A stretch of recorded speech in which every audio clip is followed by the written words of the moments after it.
This question's for Khabib. You want to be known as the greatest of all time, or one of the greatest of all time. So you have a lot of respect for the Mike Tysons, the Muhammad Alis. What is there left in your career if you beat Justin Gaethje to prove for you to be in that conversation? Khabib was another level, man. There's different types of grappling. Yo, Craig. There's different types of grapplers and strengths, and his whole team, honestly, another level.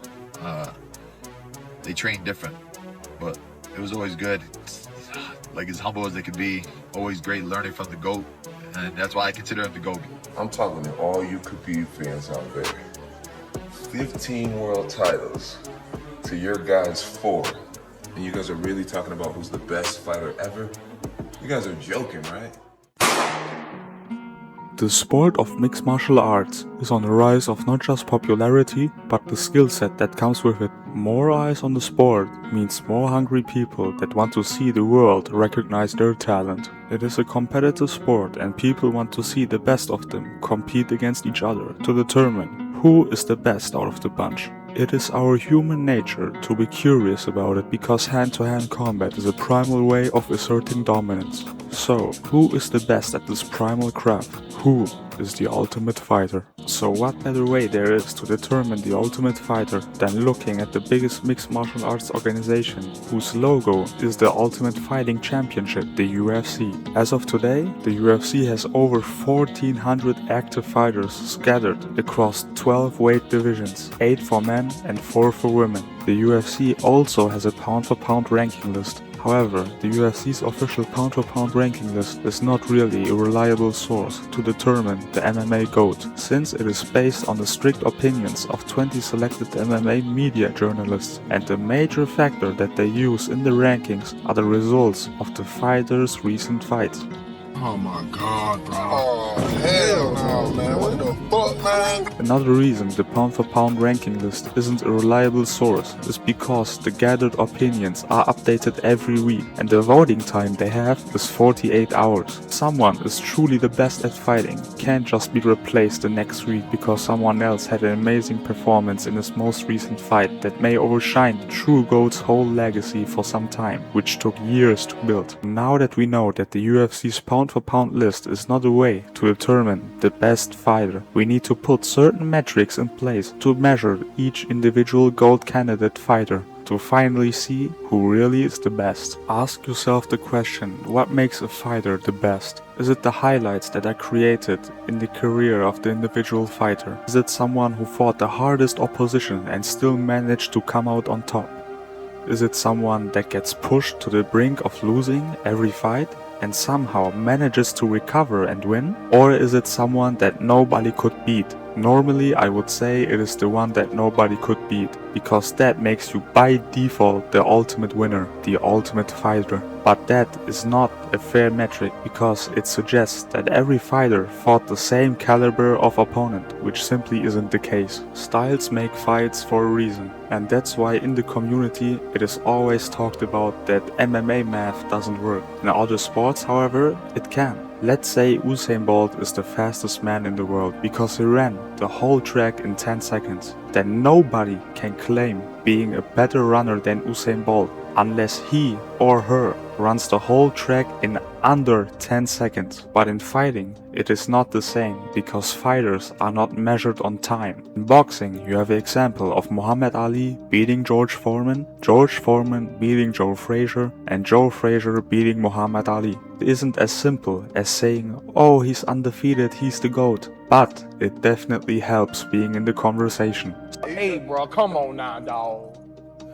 Come on, man. So we know that fighting has too many factors to use one simple metric to determine the best fighter. Therefore, it needs to be measured on multiple metrics to get the most accurate answer to the question on who is the best. I named the most important qualities of what makes a great fighter earlier, like losing the least amount of times possible, beating the highest level opponent, being the champ in the weight class that you're competing in, having a long career, and being hit/held on the ground for the least amount of time. There are only a handful of fighters that belong in the GOAT conversation, and the majority of the MMA community would agree that it includes Jon Jones, George St. Pierre, Demetrius Johnson, Khabib Nurmagomedov and Anderson Silva. In short, we need to look at the fighters' wins and losses, amount of times fought in the UFC, number of significant strikes absorbed, which I will count in the official UFC's percentage, so there can be no misconception, and the time being held on ground I will measure on takedown defense. As for opposition fought, I will only include former champions, because the normal rankings are made by the same measurements and the same few selected people that make the pound for pound list. Therefore, I only count former champions as high-level opposition, since becoming champion is a tangible, clear sign of a high-level fighter.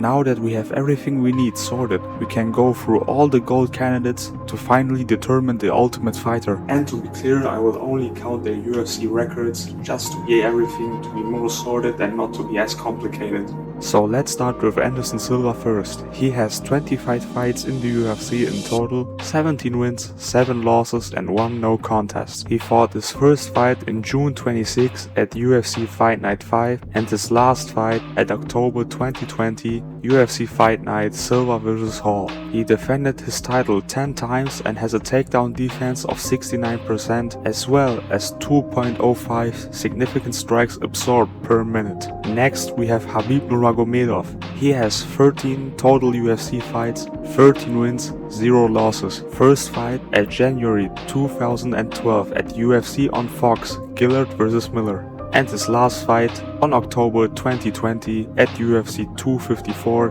Khabib vs Gaethje. He defended his title 3 times, has a takedown defense of 84% and absorbed 1.75 significant strikes per minute at total. Next we have Demetrious Johnson, who has 18 fights in the UFC, 2 losses, 1 draw.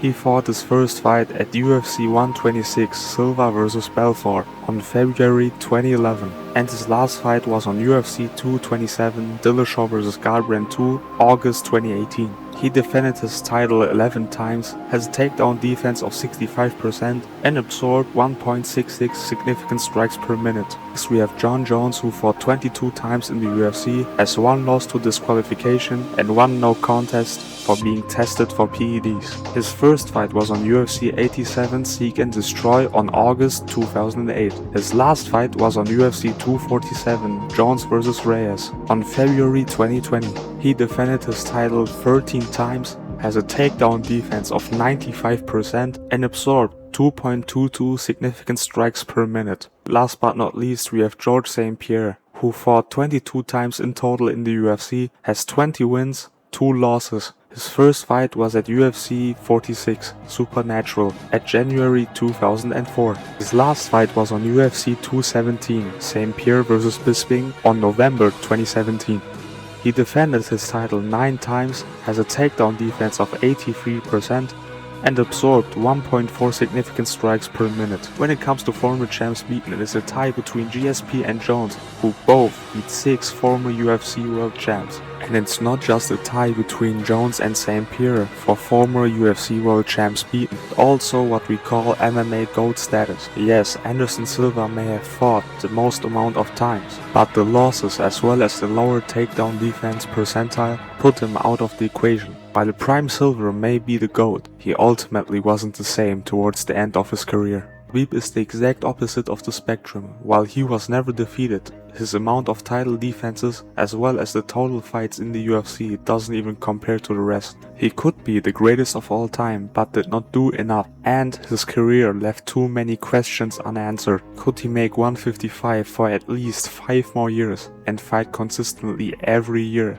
at least once? Could he perform the same way at the years to come, or would he start to lag? While his career was the closest to perfection, it took off too late and did not hold for very long. We don't know if he could do what he did for the same amount of years that George or Jones did. For Demetrious Johnson, he is well rounded, but St. Pierre has beaten higher level competition than DJ has, had better takedown defense, absorbed less significant strikes per minute, and also did that while fighting more years in the UFC. I mean, the man fought in the UFC since 2004. But then there's also Jones, who never lost. His loss was to a guy that he was completely beating, which is more a dumb rule than really a loss since he wasn't getting beat. Yes, he also has the highest absorbed significant strikes per minute, but makes up for it in literally every other facet. He beat the same amount of former champs in the UFC as GSP, same amount of UFC fights, higher takedown defense, more title fights, longer winning streak, and as mentioned, no real losses. The whole PEDs thing is kinda sus. He tested positive for the second Cormier fight, but I personally don't believe that he did PEDs for every single fight for his whole career. And while it definitely throws me off as well, you have to remember that a big chunk of the light heavyweight division at the time did the same, which kinda equals it out. But if you want to count Jones out for that, I completely understand that, then GSP is your GOAT, I guess. But still, I go off of the official statements that the UFC gives.